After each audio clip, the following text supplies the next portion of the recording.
Hello, everyone. This is the 154th episode of the Soccer Nostalgia Talk Podcast. As always, this is Sean from Los Angeles and the Soccer Nostalgia blog. Unfortunately, Mr. Paul Whittle from the 1888 letter blog could not make it this time. For this episode, I interview British sports writer and author Mr. Tom Flight as we discuss his book, You're Joking, Aren't Ya? The Story of Middlesbrough Football Club 1996-97 season. This was published in 2020. Mr. Flight is a British sports writer based in Texas. He has covered FC Dallas and the England national team during the 2018 World Cup for Prost Amerika. He has also been featured in the Football Pink. Hello, Tom. Welcome. Hi, good to see you. Can you introduce yourself and your trajectory into football? I suppose I kind of just became a fan as a young child. My parents weren't huge soccer fans, but I grew up in Middlesbrough. It's quite a big football town. And I think just like a lot of kids who grew up in the 90s, I just became kind of obsessed with the game and became a Middlesbrough fan at a young age, followed the team. And then sort of in my 20s, I kind of sort of played about with writing a little bit and sort of wrote for a few magazines or websites, and then eventually decided to pitch an idea to Pitch Publishing about writing a book about this Middlesbrough season, and they took it on, and I did it. At what point did you decide to write about this particular season? It was kind of like the coming of age season for me as a football fan. I was sort of 10 years old. I feel like that's kind of like the perfect age as a football fan when it really kind of starts, you start to absorb everything and it really starts to, you kind of live for Saturday and watching match of the day and all that sort of thing. And I pitched an article for a magazine. I wrote an article actually, and I submitted it. It was about the 96-97 season. I knew it was a great story, and it hadn't a lot of fans were aware of it, but I hadn't really seen a lot written about it. It didn't actually get picked up for the magazine. I can't remember what the magazine was now. This was 5 or 6 years ago. But anyway, I remember being a little bit disappointed that it didn't make it. And then my wife read it, and she's not a soccer fan. She's not a Middlesbrough fan, but she actually found it interesting, and she actually said, "Well, you should write a book about this." And then I basically Googled publishers and found Pitch Publishing were taking submissions, and I sent a submission to them, and yeah, that's how it came about. Besides having lived through this season, what was your process in researching for your book? The duration, and if you managed to interview any of the protagonists. It was quite a tight sort of turnaround with the writing of a book. I'd never really written a book before. I wasn't too sure of the process. I remember it was the 4th of July weekend of 2019 that I got an email from Pitch Publishing saying that they wanted to go ahead with it. But it was kind of a little bit vague. I wasn't sure if it was a definite yes or no. But I started working on the research, and I kind of knew a lot about it anyway, but I did a bit more detailed research. And then it got to around about start of October, and I remember thinking, I'm still not sure if this is definitely going ahead. So I sent another email to them, and they said, "Oh yeah, we need the manuscript by January." And I sort of had a little minor panic, and that's when I started really reaching out to all the players because I really wanted to try and interview some of the actual players. I managed to interview Craig Hignett. He was a key player of this team. I got to spend quite a bit of time with him, which was great.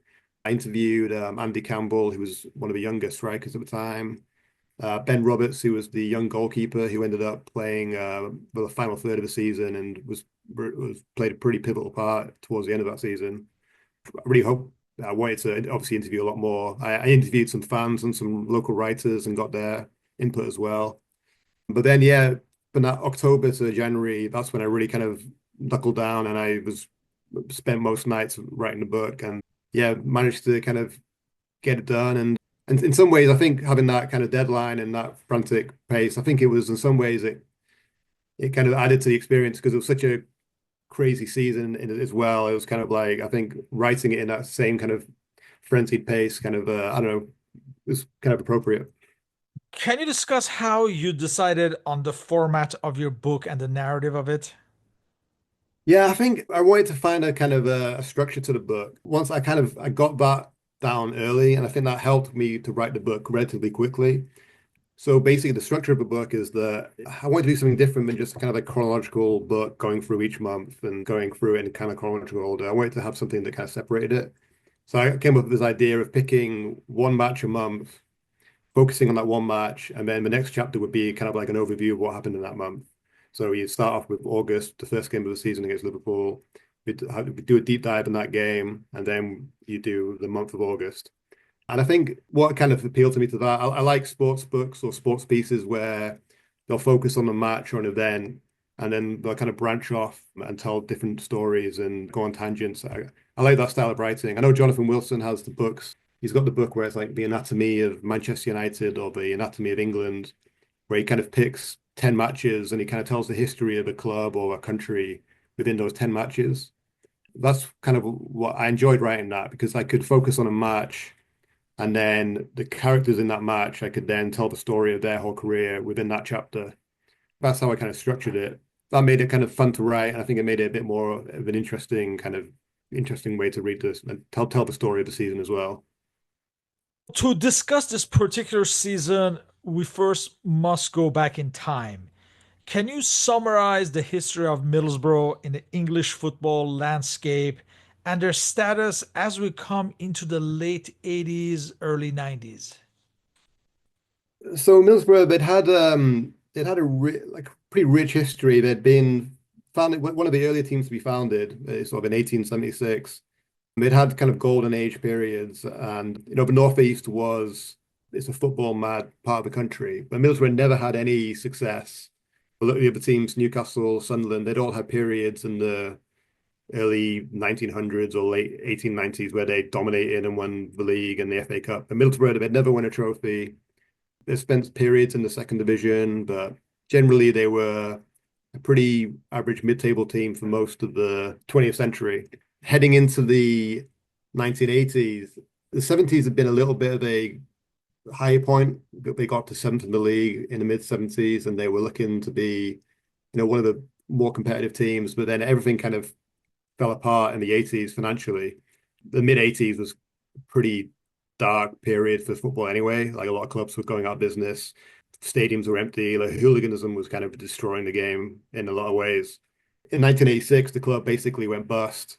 They locked the gates to the Epsom Park. They got demoted to the third division, and they were basically on the brink of being basically extinct. And Steve Gibson was a young businessman. He put together a consortium of local businessmen and raised the money to kind of keep the team afloat.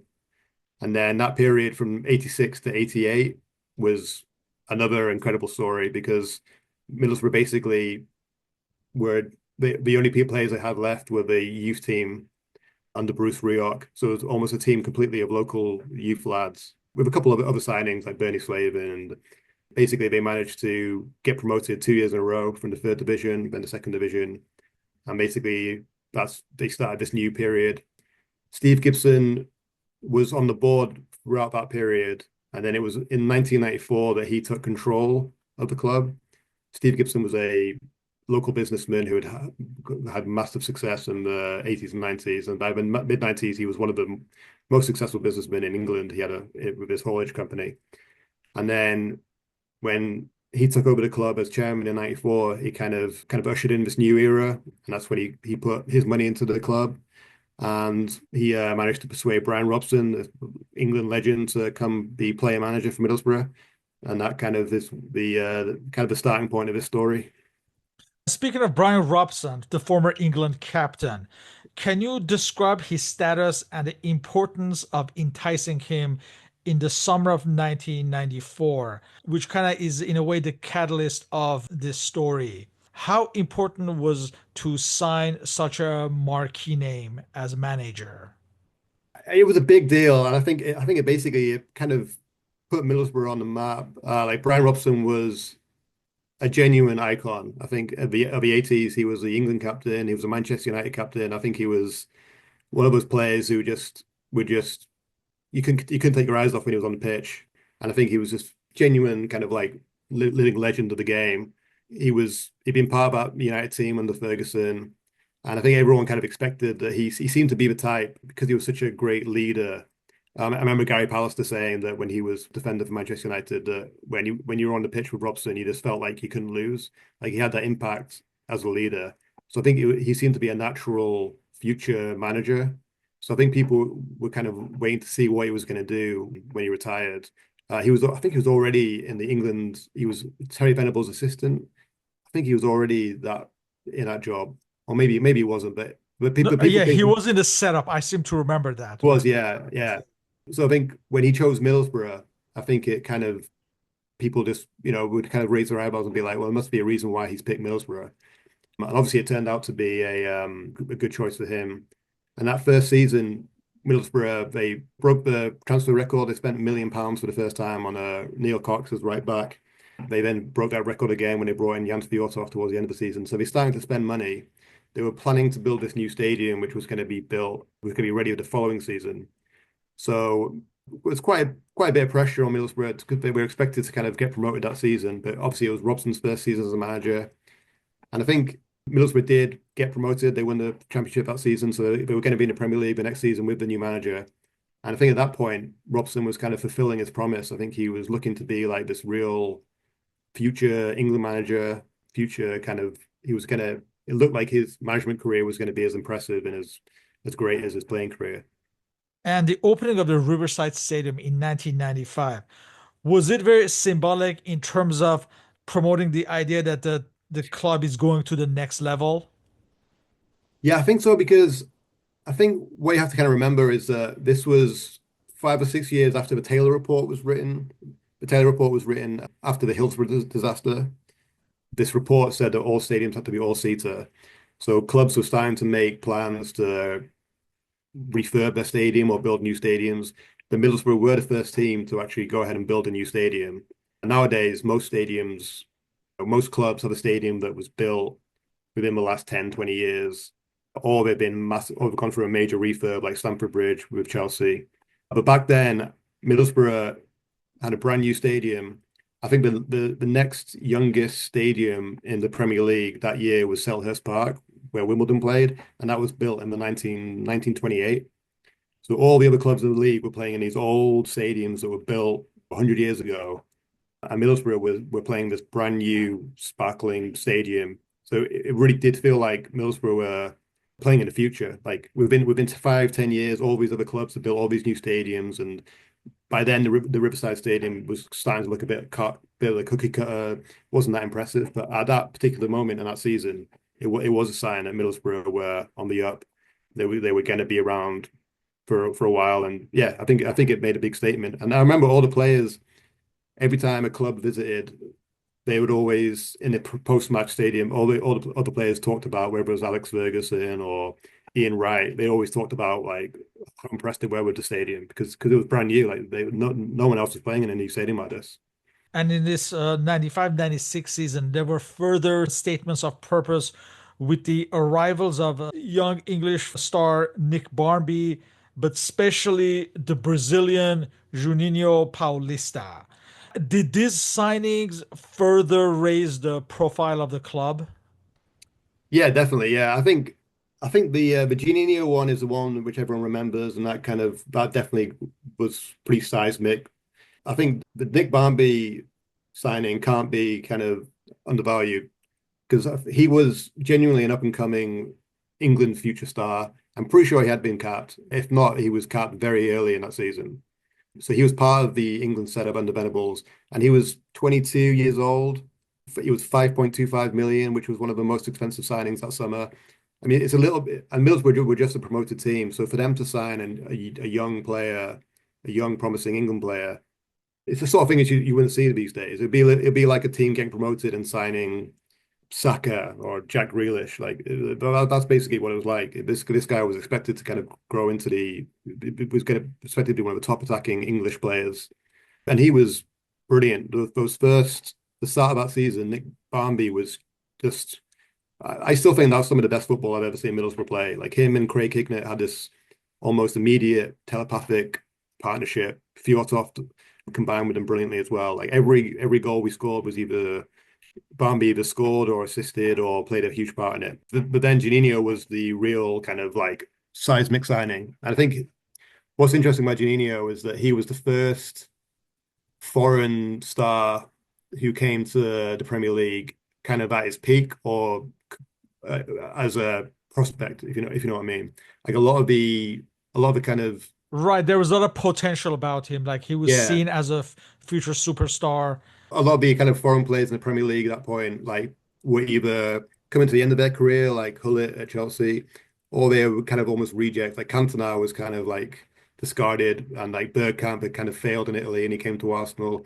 Like Juninho was, he come to England in the Umbro Cup that summer, and he played for Brazil, and he kind of dazzled everyone. And that team included Ronaldo and Roberto Carlos, but in some ways, Juninho was someone who kind of shone more than them. So I think that's what made that signing so incredible was that he had chosen not only that he'd come to the Premier League, but also that he had chosen Middlesbrough of all clubs. I know that Arsenal and Inter Milan had put in bids, and yeah, I mean that was pretty incredible. That season, Middlesbrough finished ninth, which was respectable for a promoted team. The future looked bright at this point for Middlesbrough. Yeah, We come to the summer of 1996. It's the post 1996 Euros that was held in England. There was like a re-emerging of interest in English football. And also, it's the first season of the post Bosman era, where foreign signings were in abundance. Before we discuss the new arrivals in the summer of 1996, what was the backbone of the Middlesbrough squad at this point?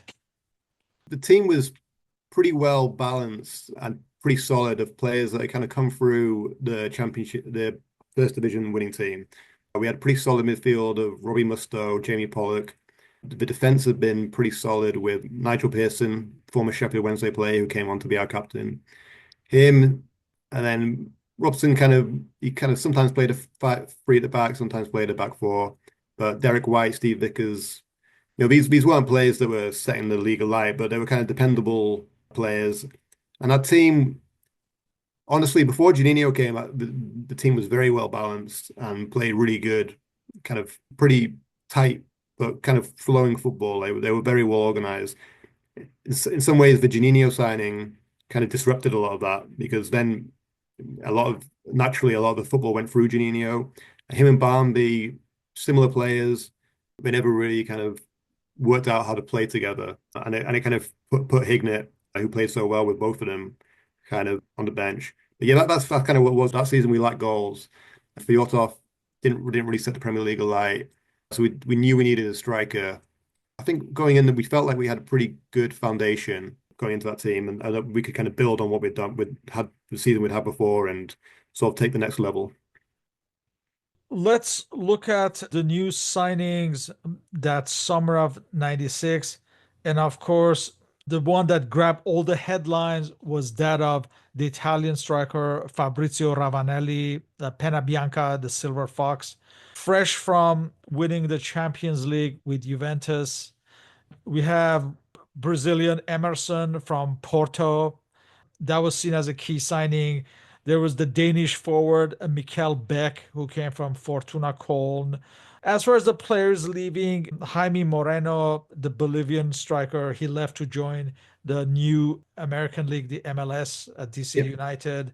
Others to leave included eventually the Brazilian Bronco, we forgot to mention. He hardly made an impact when he Yeah. came in 96. What were your impressions of these transfers? Obviously, Fabrizio Ravanelli, it would have been almost unheard of that kind of a signing, let's say even 2 years before. Oh yeah, totally. Yeah. I think that was another example of a player signing at his absolute peak. I mean, I think Juventus were going to get maximum amount that summer because he just scored in the Champions League final. I still think that's the last time Juventus won the Champions League. It And is, yeah. yeah, Football Italia. I'm not sure if you know about the show Gazzetta Italia with James Richardson. Italian football was like for football fans. Italian football was a Sunday afternoon thing, and Yeah, but Ravanelli was his archetypal to striker. put things in perspective, Italian Serie A was the top league in the world at that Yeah. point in Oh, time. exactly. Yes. Yeah. Yeah. Yeah. But like by far. And Ravanelli, he just seems to be the archetypal Italian striker. Like he played with passion. He had the iconic goal celebration.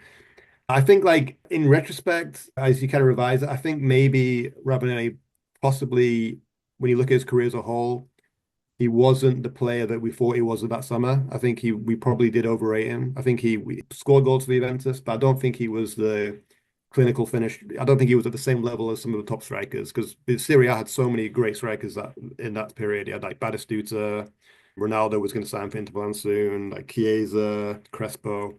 I think Ravanelli probably, obviously Vialli as well. I think Ravanelli probably was a level below them in the end.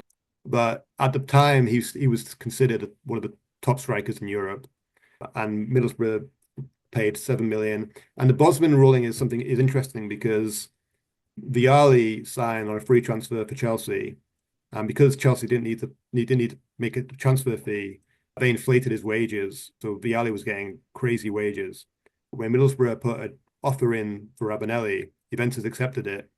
Apparently, Ravanelli and his agent kind of laughed and said, "Well, who they never even heard of Middlesbrough," and they weren't interested in it. And they said, "If they pay me the same as Vialli, then I'll go," thinking that that would squash the deal because there's no way that you could pay the transfer fee and pay those wages. But then Middlesbrough came back and matched the wage offer, and then Ravanelli realized he kind of had to take the offer. I mean, he was never going to get an offer like that from any other club. So that's how he signed. And then the other signing with Emerson, he actually signed basically in May, like the season had barely ended, and they'd already done the deal with Emerson. And I think it's interesting because I think he won Portuguese Player of the Year 3 years in a row. Like he was part of a Porto team that was managed by Bobby Robson, and Bobby Robson absolutely loved him. He thought that Emerson was going to be like a top player in the world. But Porto went through major financial problems that summer, and they were basically offloading players. And Bobby Robson didn't really know what was going on. Suddenly, he was losing all his best players. Middlesbrough came in, did a deal for Emerson pretty quickly. And Bobby Robson ended up leaving about a month later and took the Barcelona job. And then in the book, I got to talk about how during that season, there's rumors that Barcelona were trying Yeah. to persuade Emerson to come to the club. I think if Bob Robson had known, I think he would have convinced Emerson to come to Barcelona with him instead of go to Middlesbrough if things hadn't moved so quickly. Honestly, ultimately, I think Emerson would have had a completely different career. I think he was one of the most talented football players I've ever seen in person. He could do everything. He just lacked the kind of discipline. And I think Middlesbrough wasn't really the place for him to further his career at that point. If he'd gone to a top club like Barcelona, and he would have been there with Robson, he would have been there with Mourinho, would have been his assistant. Pep Guardiola would have been there in the midfield with him, being a mentor. I think Emerson, he could have gone on to have one of a top career, but it's kind of a sliding doors moment. He ended up going to Middlesbrough, and he's a legend at Middlesbrough. I mean, he had an unforgettable season, but I don't think anyone can really think of anything else he's done with his career. It's a big surprise to think that he was never capped for Brazil, I don't think. No, he wasn't there. Yeah. That season, 1996-97 season, started with much fanfare on August 17th, 1996 against Liverpool. That historic 3-3 tie that for many signaled, I imagine, a positive season. I love like opening day of like any sport. Like I always feel like there's always an energy opening day of like any season. So I love going to opening day games. Like I live in Texas now, so I always go to opening game at Mavs, the Dallas Mavericks and Rangers. But I remember that season, I've never known such kind of optimism and expectation. You could just kind of feel it in the stadium. Like walking up, everyone was just so excited. It was a scorching late August day, like the sun was shining. It felt like we were like at the start of something truly like memorable. We all thought there was going to be the start of like this great season where we would go on and be a success. And obviously it didn't turn out that way. But I remember there just being a great feeling. And I remember some of the players talked about it. In terms of conditioning and fitness, all the players felt like they were at their top, their peak at that point. So like there was no question that the players weren't ready physically for the season. And then basically what happened was in our game was just unforgettable. But in a way, it was a big warning sign about what was ahead because Middlesbrough defended atrociously. Like we were just horrendously at the back. We were basically a mess. But in the midst of all that, Ravanelli scored his hat trick. And every time he scored a goal, it just set the crowd into just an absolute just frenzy. And Liverpool kept scoring, and then we kept getting one back. Like we didn't lead throughout the game. And when Ravanelli got the third goal to get his hat trick and to tie the game 3-3, that was definitely one of the like craziest kind of crowd moments I've ever been in. It was definitely one of the most kind of electric afternoons of football I've ever witnessed. In addition, in the previous seasons, the teams like Newcastle and Blackburn Rovers had come from the old First Division and had performed impressively. Blackburn Rovers had won the title. Newcastle almost won the title. So there was that reference examples. So were comparisons being made that perhaps Middlesbrough can follow the same framework and succeed? Yeah, I mean, it definitely felt like we were following the same script. I mean, both Blackburn and Newcastle had like local owners who were very wealthy owners who were pouring money into the club. Yeah, it definitely felt like Middlesbrough were doing the same thing, and in some ways taking it to another level because we were bringing in all these players from abroad, which wasn't quite happening in the same way at Blackburn. I definitely remember that season thinking that we were going to be a top three, at least top five team. Like we were going to challenge for Europe. And I know that I met Brian Robson was making a big deal before the season that he wanted to really go for one of the cups because Middlesbrough never won a trophy. And I think that really meant a lot to Steve Gibson to finally bring some silverware to the club. Like I say, the club had had this long, rich history. We'd always been around, but we just success had just evaded us. I touch on it a little bit in the book, but the two greatest sides of Middlesbrough, they've both been broken up by the two world wars. So we the highest we've ever finished in the league was third, which was 1914 season. So that team got broken up for the First World War. And then the team that finished fourth in 1939, that was full of some of the best players Middlesbrough ever had.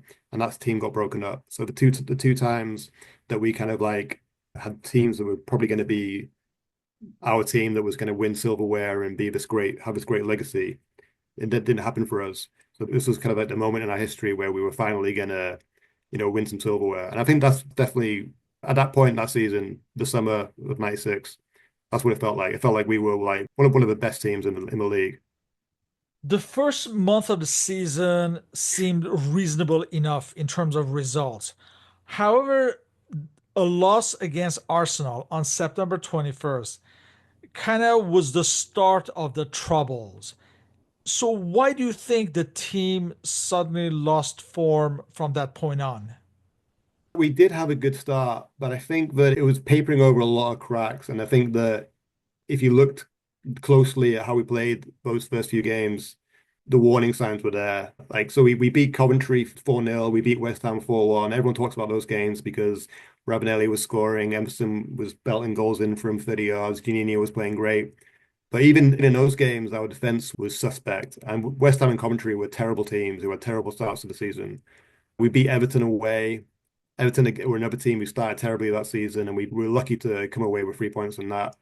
I think the team that had been so balanced the year before and had been so kind of well organized, that wasn't there from the start. And I think if you look closely, you can see it in terms of we made these great signings, but what we hadn't done is actually built a team that could play together, knew how to play together, and it wasn't clear that we had a clue how to make it work. And that Arsenal team was one of the best teams in the league. And I think they just kind of exposed us. It's kind of a wake-up call, I think, pretty early on. I think Ravanelli and Emerson and Juninho to a certain point of view started to realize that things weren't right with the team, with the way things were going on behind. Nick Barmby left, I think, pretty quickly after that could have been his Yeah, I last think game. in October, I think, yeah, to Yeah, Everton. Yeah.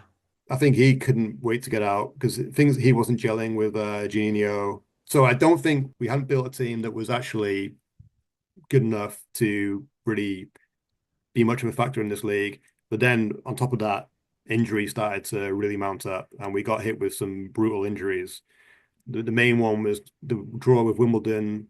It was a 0-0 draw a couple of weeks after the Arsenal game. Nigel Pearson had a neck injury that put him out for a number of months. And I think his presence was really missed, particularly in the defense. Yeah, I think that's basically what it was. I don't think we ever had a team actually that was put together that was going to be that was good enough. We were missing far too many key components. We needed a new goalkeeper. The fullbacks weren't really up to it, and then we never really worked out how to gel Barmby and Juninho. And then when Barmby left, it did kind of free it up for Juninho to kind of take on the sole kind of playmaking role. But then everything was kind of going through Juninho, and that had issues in itself. Yeah, I think that's basically what happened in that Arsenal game. I think it kind of revealed that this team wasn't quite right. By Christmas, Middlesbrough were in danger of relegation due to results on the field, but there was also a lot of off-field incidents, and these included the Brazilian Emerson going missing for personal reasons. You mentioned the injuries to the key players, Ravanelli's declarations in the press that did not sit well with the rest of the team. And to top it all, there was the match against Blackburn Rovers that was canceled because majority of the team were out with a virus. These incidents completely derailed the season. After we beat Everton in September, we basically went 3 months without a win in the Premier League. We lost most of the games. Like I said, the injuries were mounting up, and then round about mid-October, Emerson literally just went missing. His wife was miserable. She didn't really know why he had decided to move to Middlesbrough. She called Middlesbrough a strange, terrible place. They went back to Brazil. I mean, I think Bobby Robson did deny it, but Barcelona were clearly had a word in his ear that they wanted to sign him. Middlesbrough were there was talks about doing a swap for Nadal, I think, or bringing some other players in, but that was never going to happen because Middlesbrough spent all this money on him. But that was obviously very that upset the balance of the team. Ravanelli was just he'd come from Juventus, which was like the pinnacle of football at that point, like in terms of fitness, in terms of the approach to the game, professionalism, like the nutrition, everything was just at such a high level. The Premier League was transforming quickly, but it was still very much still the same kind of like culture that had been there in the 80s, like the drinking culture, like players weren't eating right. You had a lot of players like Paul Merson and Tony Adams, in the press with like these drinking problems. It was Arsene Wenger who came to Arsenal that year that he really kind of revolutionized the approach to fitness and nutrition and everything. So I think Ravanelli was just a bit gobsmacked. In that sense, Brian Robson was the last person that Ravanelli needed as a manager because he had that, he was a legendary drinker. And in Middlesbrough, they had built the new stadium, but they hadn't built the training stadium. They would eventually build a state-of-the-art training facility, which even to this day, people still talk about as being one of the best in the country. But at that point, hadn't been built, and they were training at a prison, which is close to where I lived actually. And it was just, I think they were getting a bus every day to this prison and training. And I think Ravanelli was just, the team was terrible. They weren't winning. He was You mean an spending actual prison? They would it was actually. like a low security prison. There, these football pitches. Yeah, it was Oh, Kirkland prison, and they're quite nice pitches to be honest. But it's definitely not a Premier League training facility. It was like a temporary kind of place, and I think Ravanelli was just like, what am I doing here? Like, I was playing for the Champions League winners in the biggest club in Italy, and now I'm playing here. And I think people don't to talk about it, but I think there was a period during this time where Juninho was also having significant kind of doubts about what he was doing. There's some interviews where he's talked about how like he was kind of suggesting that maybe things weren't working out. And then that leads up to Blackburn. And so that was Boxing Day. I think one of the key factors in the whole what went down against that Blackburn game was that 4 days before they played Liverpool and they got absolutely battered 5-1. It honestly could have been 15-1. Like Liverpool were just hammering Middlesbrough. It was Middlesbrough got absolutely destroyed. I think Robbie Fowler scored 4 goals. The worst defeat Middlesbrough had that season. Then over Christmas, a lot of the players got sick. This flu virus went through the team. They were players that were sick. I spoke to Ben Roberts, who was the third choice goalkeeper at that point. He said that he was in bed and he couldn't get out of bed that day. Chris Freestone, as well, he was a striker. He also said the same thing. He said that like he would have played if he could. Like he was fourth choice striker, and he said he couldn't do it. But they could have put out a team, even if he put out like a bunch of 16-year-olds. But I think that they were so put off by how badly they played against Liverpool that they thought if there's a chance we could get out of this game, then that'd be great. And they called the Premier League. They told them that they got this virus going through a team. They can't put out a team. Is there any way they can postpone it? If you read what kind of went down in the kind of report afterwards, there was a major communication breakdown. I think Brian Robson and the chief executive at the club, Keith Lamb, I think that they heard what they wanted to hear. In their eyes, they thought that they heard that yes, you can have a press conference and you can postpone the game. And I think they were so desperate to not play that game that they kind of like jumped the shark in a way. They never called the Blackburn manager, and that kind of if they'd done that, then maybe they could have got the Blackburn manager on their side, and he could have helped smooth things over. But they never called Tony Parks, who was the manager at Blackburn. So then Tony Parks was livid that he found out the game was being postponed by watching Sky News or something. But basically, Brian Robson calls his press conference. They tell the press that they can't put out a team and they're postponing the game. And then all hell breaks loose in the press. The Premier League, the folks at the Premier League panic. They're livid because someone has allowed this to happen. And basically, they end up punishing Middlesbrough by deducting them 3 points. Middlesbrough already in relegation at that point, but deducting them another 3 points puts them firmly at the bottom, and this gives them a whole other hole to climb out of. And in February and March, they were dead last. Yeah. However, they signed two key players that would somewhat stabilize the team. So Italian defender Gianluca Festa and Slovakian defender Vladimir Kinder arrived to somewhat solidify the defense, but it may have been too little too late in the end. But in contrast to their league form, the team did well in the cup competitions, eventually reaching the final of both the League Cup and the FA Cup. Why do you think the team overperformed in the cup competitions? It's really interesting because even during that period where they went 3 months without a win, they beat Newcastle in the League Cup, and Newcastle were flying at that point. They had They just beat beaten them. Liverpool in the League Cup too. They Yeah. beat Liverpool as well, yeah. So like it was crazy because we would be terrible in the league, but then on these cup nights we just seem to turn up and just put on this great performance.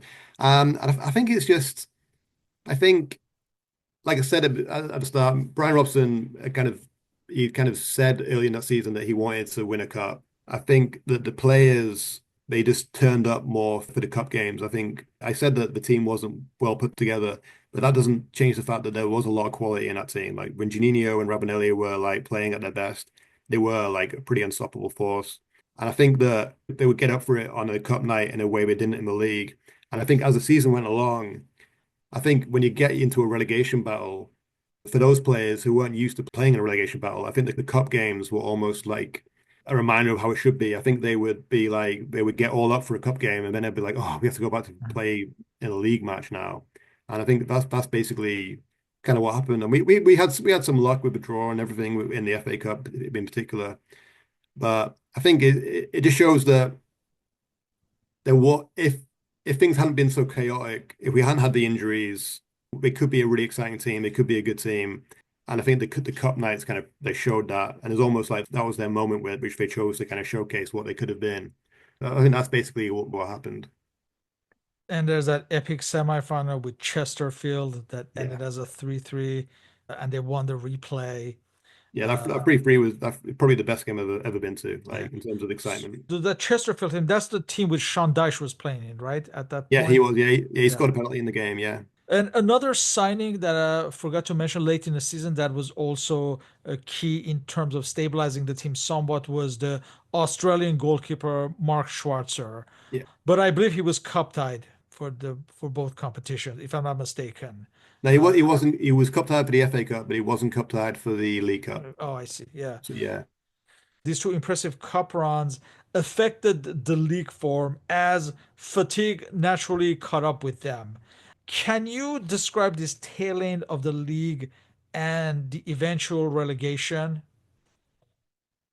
Yeah, it's really hard, really hard to sum up because it was such an emotional roller coaster. I mean, it's like not only did we get to these cup finals, but we kept tying and having replays. So like the whole thing was kind of drawn out. So it felt like we would have a semi-final and then we'd have to go play in a league game and a relegation six-pointer where we have to win or we get relegated, and then we'd have a semi-final replay, and then we'd have another Premier League game. So like it was like going from euphoric cup matches to draining awful losses in the Premier League. I think it was such an emotional roller coaster.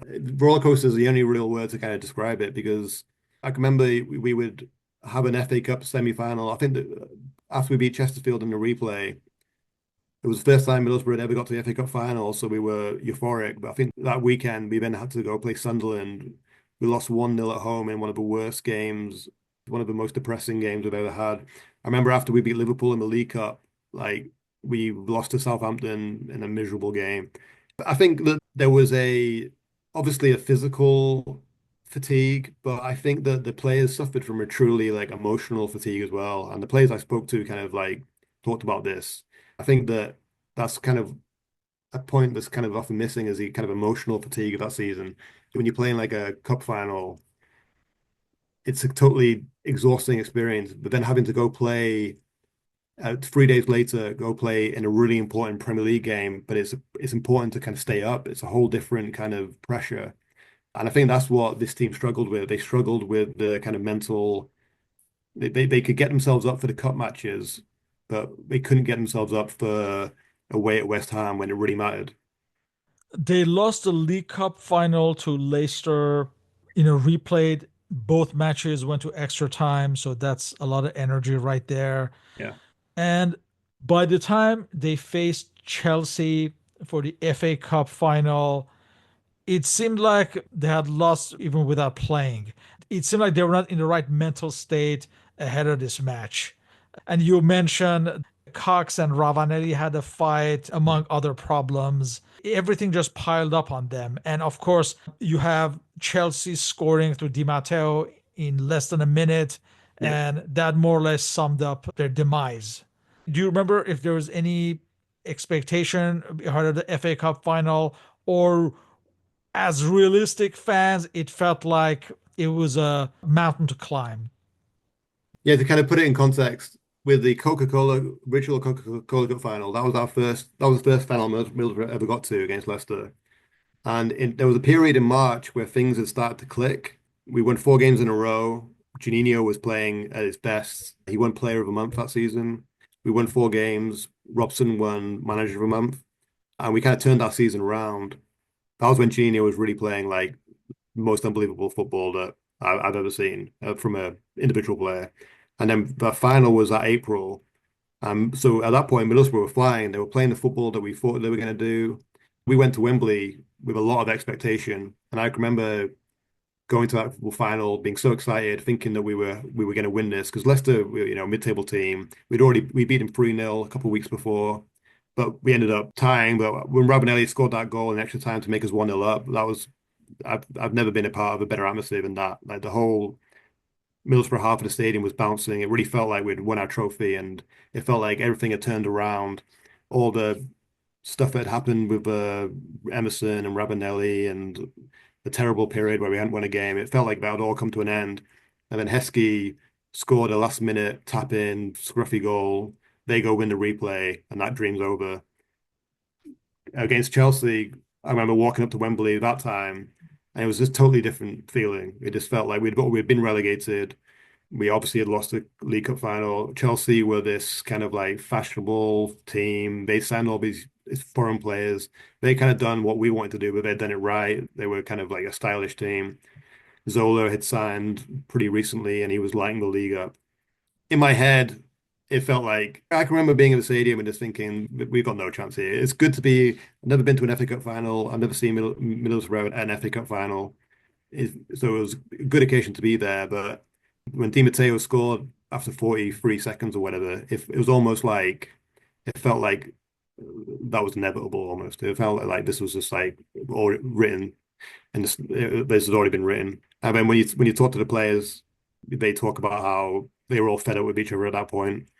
Ravanelli, this kind of people kind of lost patience with him, and that's where that fight started. Neil Cox, for some reason, had agreed to write for a newspaper who he thought was going to be who would start for Middlesbrough in the cup final, and he had chosen not to put Ravanelli in the team. Cox says because he heard that Ravanelli was injured, which is fair enough because Ravanelli wasn't injured. He went off after about 20 minutes. But Ravanelli, they were lining up for the photo before the game, like a promo photo a couple of days before the game. And apparently Ravanelli started hurling abuse at Cox because he hadn't picked him for this newspaper article, and Neil Cox, rather than try to defend himself, just thought I'll just go punch him, and they had a big fight, and that kind of sums up the feeling of a team at that point. Let's discuss the aftermath. Relegation meant that the big stars had to be offloaded. So Juninho joins Atletico Madrid in Spain. I think in October, Ravanelli joins Olympique Marseille. I believe Nigel Pearson retired, and eventually Emerson was also offloaded. Yeah. Was there a feeling at this point with Middlesbrough back in the old first division that this dream was over? It's interesting because Juninho left. Juninho kind of said, well, it was the Brazil manager, Mario Zagallo, said that, I'm only going to pick players who are playing in the top level of football. Because Juninho, by that point, Juninho had played his heart out for Middlesbrough. Like, he was the one player who had just been incredible that season. He won the Premier League Player of the Year, even though we got relegated. He had so many great moments. And if he'd kind of fallen in love with the Middlesbrough, he'd fallen in love with the fact the town had fallen in love with him.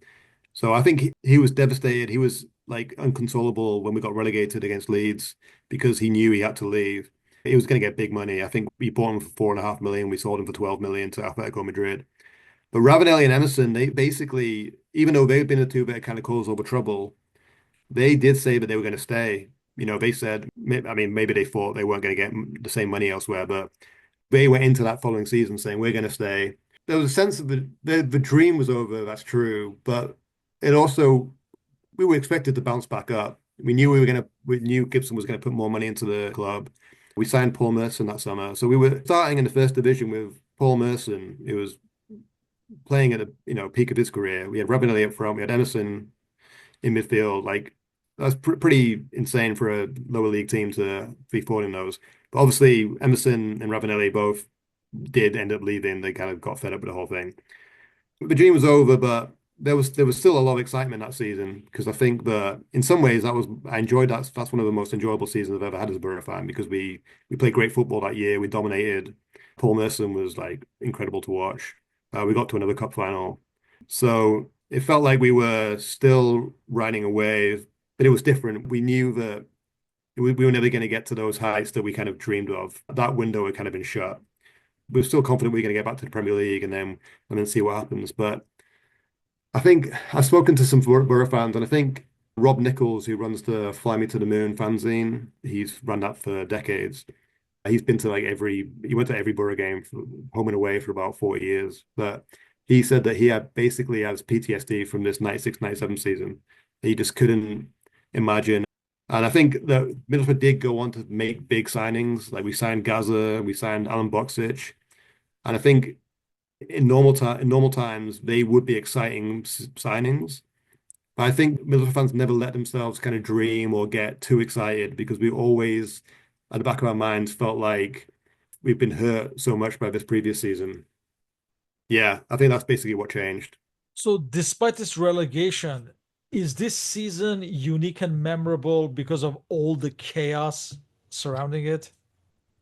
I think it's that kind of excitement and expectation going into the season, the two cup runs, and then even though we got relegated, there were so many amazing games and like moments that season. Like even though we got relegated, I think we scored in all competitions. We scored like almost 100 goals. There were some great, unbelievable games, unbelievable moments. So I think even though it's kind of a tragedy and it was a huge failure in many ways, it's one of the seasons which I just can't ever forget. And I think it kind of like when I wrote the book, I didn't really know if all like many Borough fans felt the same way, but I think they clearly did because I think a lot of people kind of had the same thing. I've actually had a lot of fans write to me on like social media, whatever, that they've bought the book, but they just can't bring themselves to read it because they can't revisit those emotions. If you look at it on paper, and even if you watch the team play, it really was not an atrocious side. Yeah. What was the main consensus as far as why the team performed so badly? Is it maybe, I don't know, I kind of think maybe it was the lack of depth, it seems like. Yeah, I think definitely. I think depth was a big thing. Like we had a lot of injuries. Some of the sides that we were putting out, like I talked about that Liverpool game. where we lost 5-1. But some of the players in that team were just, we had no place playing in the Premier League. I do think that the depth was a big point. I just do think that there was a kind of a chaotic approach to the whole club. Like the way Robson was building the team, I don't think he was really building the team. He wasn't really thinking about how it was all going to work. Like, they never really worked out how Juninho was going to work in the team when they signed him. And in the end, it was just kind of like we just give the ball to More by Juninho. inspiration, yeah. Juninho probably coming across like I'm not favoring him. He played unbelievable that season. Like I've never witnessed a player play better football than him that season. Like he took on teams himself. Like he could pick up the ball by his own corner flag and you'd be on the edge of your seat. Like when he had the ball on his feet, you knew something was going to happen. He played amazing.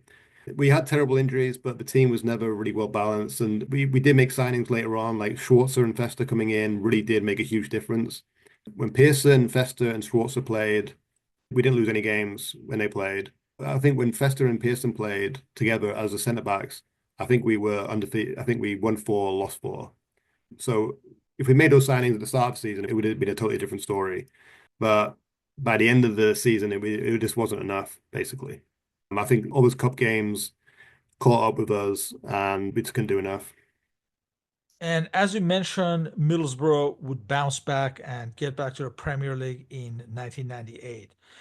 But from then on, they were at best a mid-table team, despite there would be the odd high-profile signing, Paul Gascoigne, Paul Ince, Alan Boksic, the Frenchman Christian Carembo, among others. But would it be fair to say that from 1998 onwards, as far as the public and the press were concerned, the expectations were more grounded from then on? Yeah, yeah, definitely. Yeah, like I said, I don't think Borough fans kind of let themselves really to believe as much as they did, with good reason, really, because we never really, until McLaren came along in the mid 2000s, we never really put together a really decent team. Like I say, we were a mid-table team at best, often flirting with relegation. It was just a different. It was definitely a different feeling. Even when McLaren, when we won the League Cup in 2004, we got to Europe. Those were the best Middlesbrough sides of my lifetime by far, and probably the best I'll ever see. But even then, I would say that the expectation and the optimism won't ever match what we felt in the summer of '96. The most emblematic player of this Middlesbrough story is the Brazilian Júnior Paulista that we've mentioned many times. What can you say about the impact he made to the club as well as the city? I think in the book, I kind of liken it to kind of Maradona with Napoli and Naples. I think he had that kind of impact. He did when he was playing for Sao Paulo. He was this great prospect. He was in the Brazil national team. Clubs in Europe were interested in him. But Brian Robson and Keith Lamb, they flew over to Brazil to meet him in person. They made a really good impression on him, and they said they were going to take care of his family, and that really meant a lot to him. And then when he got off the plane, it was like the Beatles at JFK. I mean, the Borough fans were lined up to kind of welcome him. They brought him into the stadium. And I think just immediately there was just this connection. My dad got a season ticket when Juninho signed. There was lines across around the stadium because everyone was like trying to get the last few season tickets before because Juninho had arrived. I think there was this immediate kind of connection. And with that, there was like immense expectation. And I think Juninho was aware of that, struggled. He definitely had an up and down start to his season. But I think during that 96, 97 season, when it did click, it just felt like he had just fulfilled all this promise, all this expectation that we'd kind of been waiting on him. And I think it just sparked this real special connection. And I think Middlesbrough fans have just never forgotten about it. And he's always just been so graceful. And when you look at the photos of him slumped on the pitch when Middlesbrough got relegated, you can just see how much it meant to him and how like devastated he was that he had to leave. It is kind of rare because Alex Ferguson, he said when Middlesbrough played that he was, you couldn't tackle him, like you can get the ball off him. Like he was apparently interested in signing him as a replacement for Cantona. Juninho, he could have played for probably any club if he really wanted to, but he poured his heart out and he wanted to make Middlesbrough a success. He wanted his move to Middlesbrough to mean something. And I think that has just always meant so much to Middlesbrough fans. Even to this day, like when he comes back, he comes back every few years. It's always just such a big deal. And I think this is one of those rare kind of connections that you sometimes get between a player and a club. And I do think it's a bit like Maradona and Napoli. Brian Robson was often thought as a future managerial grade, as well as a possible future England manager. Did this experience with Middlesbrough end any such ambition for the future? Definitely, yeah. I mean, I think in an interview recently, he said that in '96 he was offered the England job when Venables stepped down after Euro '96. They apparently offered him a job, but Robson felt that he still had something to prove at club level. Honestly, he probably should have taken the England job because his management career kind of went downhill almost immediately. I have a huge fondness for Robson. I think he's a great guy, obviously an amazing player. He was a little bit kind of stuck in the past. I think he was very much of the old school. Perhaps the job came too soon at that point for him. I'm just not sure if he ever was, if he ever had it in him. I don't think he was ever going to be a top manager. I think that in some ways he was given a great opportunity at Middlesbrough because Middlesbrough were a good first division side, and I think that team was good enough to get promoted. And I think that I'm not saying Robson was like a hopeless manager. I just don't think he was ever capable of being a top manager. I don't think he has a particularly tactical brain, and I don't think he's a great motivator in a kind of like vocal sense. I think as a player, he would lead by example, and I think players would see the way he played, like diving in for tackles and like he cover every blade of the pitch. I think he would kind of lead by example, and players would kind of would run with him. You know what I mean? Like because he would kind of run through brick walls, and players would follow him. But when you're a manager on the sidelines, it's hard to convey that. And I think during the first division season, he had this kind of like very kind of droll, kind of laid back way of talking. And I think that when the Middlesbrough were successful, it came across like, wow, this guy's really in control. He's really cool. Like he's really, he's just in control of himself and the team. But when Middlesbrough were losing and everything was in chaos, he had the same demeanor, and it looked like he didn't have a clue what to do. And I think that's true. Like he didn't really know how to solve the problem that Middlesbrough had during that season. And I think a more adept, more kind of like tactical thinking manager would have been able to figure things out a lot quicker. That's kind of like my thoughts on Robson. I think that basically wasn't really a top manager, and I think his career kind of proved that. Is this Middlesbrough of this era, particularly this 1996-97 season, is it a cautionary tale about the fact that money doesn't necessarily buy success? I think it is. I mean, it is. Yeah, I mean, it obviously is because Middlesbrough were pouring in money. They were spending more money than anyone else in the league, and they didn't get anything to show for it. They got relegated. But I think that modern football today is in another world. Like, there's no way that a local businessman's ever going to be able to fund a team to compete in the Premier League anyway. So, if you want to compete in the Premier League, you basically have to be owned by some foreign or some enterprise that has unlimited funds anyway.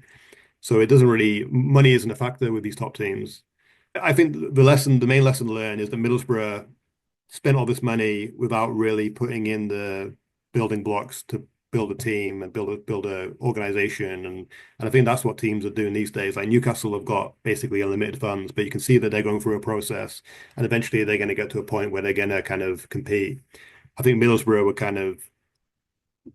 were just throwing money at it. They were like being able to attract all these players, but they were almost moving too quickly, and they never really kind of worked out how to put everything together. It definitely is a cautionary tale, but it's also I don't think we'll ever see anything like it again in terms of a team coming up from nowhere being able to attract all these top players. In closing, what is the legacy of this season for Middlesbrough historians in terms of overall history and culture of English football? I think that particularly for fans of like my age, I guess kind of millennial kind of football fans who grew up in the '90s, I think this is kind of like the iconic team of Middlesbrough. I think this was a team when Middlesbrough were like dominating the back pages. So I think in that sense, it feels like it was the most important season of Middlesbrough in recent history. In terms of excitement, in terms of just content, this season just had everything. I mean, I feel like lived through more this season than I did the next 10 years as a Borough fan. There was just there was just so much going on every week. It was just unforgettable. And I think it's just such a unique story, and the characters just really kind of make it so interesting. So I think that's just what makes the season kind of stand out. And I think with distance, you can kind of forget about to an extent. You can kind of look back and be like, even though it was heartbreaking and we got relegated and suffered two like heartbreaking cup final losses, it had some of the most unforgettable moments and players that I've ever witnessed. So I think for me, it's always going to be kind of like the most unforgettable season, if not the most enjoyable, but definitely the one which kind of like resonated and with me. And I think a lot of Borough fans would say the same.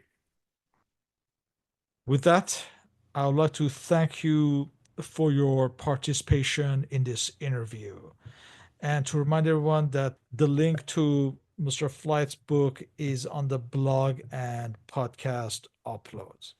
So, Tom, thank you very much and hope to continue these discussions on football history. Yeah, Thank you. thanks very much. Thank you. Thank you.